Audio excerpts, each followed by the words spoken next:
सोलापूर महानगरपालिकेच्या 102 जागांसाठी आज सकाळी 7:30 वाजल्यापासून शहरातील 1096 मतदान केंद्रावर मतदान सुरू झालं आहे।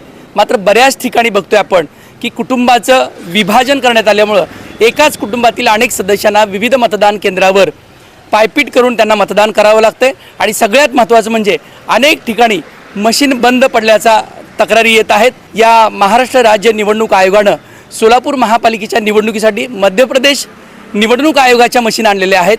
त्यामुळे या मशीनमध्ये अनेक ठिकाणी एरर येत असल्याचं आपल्याला दिसून येतं। महापालिका 9 नंबर शाळेतली मशीन असेल, राष्ट्रविकास शाळेतील मशीन असेल, तसेच लोकमंगल शाळेतील मशीन असेल, या अनेक ठिकाणी मशीन बंद पडल्यात आणि नागरिक बराच वेळ मतदानासाठी तिष्ठत उभा राहिलेत असं आपल्याला पाहायला मिळतं।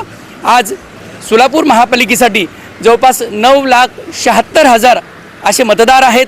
यातील किती मतदार मतदान करतायत हे पाहणं खूप महत्त्वाचं ठरणार आहे।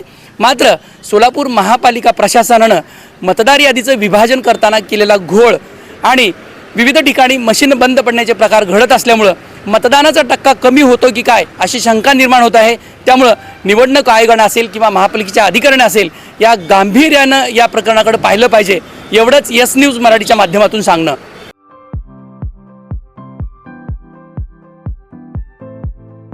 Platinum, the biggest upcoming mall in Solapur. Get ready to shop, dine, explore. Secure your prime space.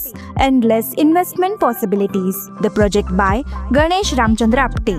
Contact with our investment team 9922628628 and 9607628628. Platinum Mall, Vishnu Mill Compound, Solapur.